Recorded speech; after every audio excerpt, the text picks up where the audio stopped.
আপনি যেটা দেখছেন সেটা বুঝতে পারছেন যে বাজারে আগুন লেগেছে। পটল যেটা ছিল 30 টাকা সেটা আমাকে 80 টাকা কেজি কিনতে হচ্ছে। লাউ যা ছিল 20 টাকা 15 টাকা সেটা আমাকে কিনতে হয়েছে 50 টাকা করে। আমরা খুব অসহায়। আমাদের যারা আমরা সীমিত ইনকামের মানুষ, আমরা অসহায় অবস্থায় আছি, অসহায় বোধ করছি। মেহেরপুরের বিভিন্ন বাজারে ভরপুর সবজি থাকলেও লাগামহীন ভাবে দাম বৃদ্ধিতে তা কিনতে হিমশিম খেতে হচ্ছে ক্রেতা সাধারণকে। সবজি হলো মানুষের দৈনন্দিন জীবনের অন্যতম অপরিহার্য খাদ্য। এটি শুধু ভাতের সঙ্গে পরিবেশিত একটি খাবার নয়, বরং আমাদের শরীরের জন্য ভিটামিন, মিনারেল ও পুষ্টির প্রধান উৎস। অথচ দুঃখজনক হলেও সত্যি, বর্তমানে প্রায় সকল ধরনের সবজির দাম দ্বিগুণ। আবার এমন কিছু সবজি রয়েছে যা 3 গুণের বেশি দামে বেচা কিনা হচ্ছে। একসময় যেসব সবজি 20 টাকায় পাওয়া যেত, আজ সেই একই সবজি 40 থেকে 50 টাকা বা তারও বেশি দামে বিক্রি করা হচ্ছে। কয়েক মাস পূর্বেও যেটি ছিল সাধারণ মানুষের নাগালে, ঢেঁড়স, করলা, বেগুন কিংবা পটল, এখন সেগুলো কিনতে গেলে সাধারণ মানুষকে দুবার ভাবতে হচ্ছে। ফলে সবচেয়ে বেশি ভোগান্তিতে পড়েছেন নিম্নবিত্ত ও মধ্যবিত্ত মানুষ। যাদের আয় সীমিত, তাদের জন্য প্রতিদিন বাজার করা এখন একরকম আতঙ্কে পরিণত হয়েছে। আর পরিবারের স্বাভাবিক খাবারের তালিকা থেকে ধীরে ধীরে বাদ পড়ছে অনেক সবজি।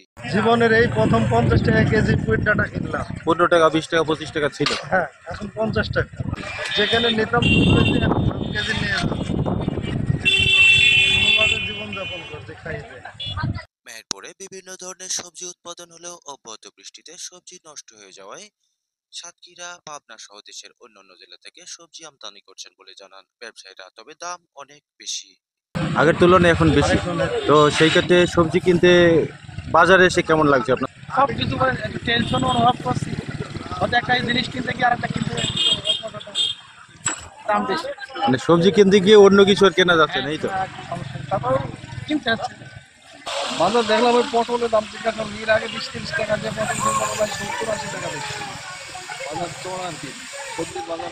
তো এই দামে কি আপনারা যারা ক্রেতা, ভোক্তা, তারা কি খুশি? না না, এটা ঠিক আছে। যারা কম ইনকামের লোক, যারা কম আয় করে, তাদের কিন্তু সবজি বাজার করা কঠিন। তারা দেখা যায় একটা লেবার 500-600 টাকা ইনকাম করে। 1 কেজি পটল যদি 80 টাকা হয়, তাহলে কিন্তু কি তারা 1 কেজি চাইলে 80 টাকা, 100 টাকা। একদিন দিন মজুরে তো বাজার করা কঠিন হয়ে গেছে। বাজার খুব খারাপ অবস্থা। এটা সরকার দেখছেও না, কোনো তদারকি করার লোকও নাই। এখন যে দ্রব্যমূল্যের দাম বাড়িয়ে গেছে, এতে গরিবদের কেনা খুব কষ্ট পাইছে। এদের কারণ অল্প আয়ের লোক, তার খুব কষ্ট হচ্ছে। কি করবে, কিছু করার নেই। গত কয়েকদিনে সরেজমিনে মেহেরপুর বড় বাজার, তহবাজার, গাংনী, সবজি বাজার, বামন্দি, ভাটপাড়া, সাহারবাটি, মাইলমারি, গাড়াডোব, বাঁশবাড়িয়া, হিজলবাড়িয়া, হিন্দা, ধানখোলা, মানিকদিয়া, হেমায়তপুর, রায়পুর, মরকা, আজান সহ বেশ কয়েকটি বাজার ঘুরে দেখা যায় 20 টাকা কেজির পুঁইশাক এখন 50 টাকায় বেচে কেনা হচ্ছে। 25 টাকার মিষ্টি কুমড়া 50 টাকা, 20 টাকা ঢেঁড়স 60 টাকা, 20 টাকার গাজর 160 টাকা, 20 টাকার লাউ 50 টাকা, 30 টাকার কলা 60 টাকা, 40 টাকার মূলা 60 থেকে 70 টাকা, 5 টাকার লাল শাক 10 টাকা, 30 টাকার পালং শাক 100 টাকা, 80 টাকা সিম 200 টাকা এবং 200 টাকা ধনিয়া পাতা বিক্রি হচ্ছে 600 টাকা কেজি দরে। এছাড়াও ফুলকপি 100 টাকা, পাতাকপি 60, টমেটো 150, কাঁচামরিচ 200, রসুন 80, পেঁয়াজ 70 থেকে 75, আদা 200, করলা 60, উচ্ছে 120, আলু 30, বেগুন 80, চাল কুমড়া 40, পটল 60, ঝিঙ্গা 60, চিচিঙ্গা 50, কাঁকরোল 80, বরবটি 80, পেঁপে 30 থেকে 40, শসা 50 থেকে 60, কচু 30 এবং ওলের বেচা কিনা হচ্ছে 80 টাকা কেজি দরে। মেহেরপুর বড় বাজার তহবাজারের মহলদার ট্রেডার্সের স্বত্বাধিকার নাসির উদ্দিনের সাথে কথা হলে তিনি জানান, বৃষ্টির কারণে জেলার অধিকাংশ সবজি পানির নিচে তলিয়ে গেছে। কৃষকরা বৃষ্টিতে আশানুরূপ ফলন না পাওয়ায় সবজির আমদানি কমের কারণে অধিকাংশ সবজির দাম বৃদ্ধি পেয়েছে। মেহেরপুর সদর উপজেলার পরিপতা গ্রামের কৃষক রেজাউল হকের সাথে কথা হলে তিনি জানান, 1 বিঘা জমি থেকে সপ্তাহে 8 বস্তা পটল বাজারে আনলেও এখন 1 বস্তাও আনা সম্ভব হচ্ছে না। তাহলে এখন উপায় কি হবে?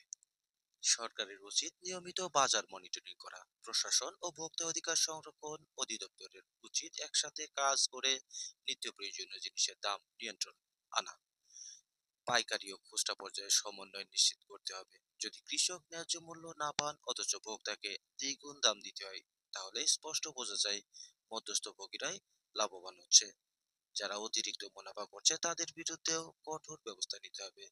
আইন প্রয়োগে শিথিলতা থাকলে সমস্যার সমাধান হবে না।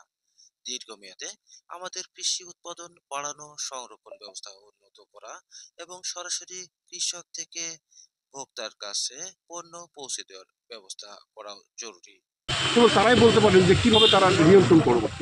বাজার নিয়ন্ত্রণের কোনো পদক্ষেপ তাদের আছে কিনা, বাজার নিয়ন্ত্রণ করবার জন্য যে কর্তৃপক্ষ রয়েছেন তারা অ্যাক্টিভ কিনা, তাদের কোনো অ্যাক্টিভিটি তৎপরতা আছে কিনা। তো বিষয় হচ্ছে যে বাজার কালকে একজনকে জিজ্ঞেস করলাম, যে দাম বললো আজকে ডাবল দাম বলছে, আমাদের কিছু বলার নেই। কেন বলছে? এরা বলছে পাইকারির দোষ, পাইকার বলছে যে না আমাদের দোষ নাই, রিটেলাররা বেশি দামে বেচছে। দোষটা আসলে কার? তো যদি একে বলা যায়, জিজ্ঞাসা করা যাচ্ছে যারা এই নিয়ন্ত্রণ করবেন, নিয়ন্ত্রক, তাদেরকে তো জিজ্ঞাসা করারও আমাদের সুযোগ নাই। তো তারা তো হাল ছেড়ে দিয়ে বসে আছেন, আমরা শুধুমাত্র এই অসহায়। সবজির অস্বাভাবিক মূল্য বৃদ্ধি নিয়ে গাংনী উপজেলা নির্বাহী অফিসার আনোয়ার হোসেনের সাথে কথা হলে সবজির বাজার নিয়ন্ত্রণে তিনাদের মনিটরিং টিম কাজ করছেন। সবজির লাগামহীন মূল্য বৃদ্ধিতে মনিটরিং টিম তদারকি করে ব্যবস্থা নেওয়ারও আশ্বাস দেন।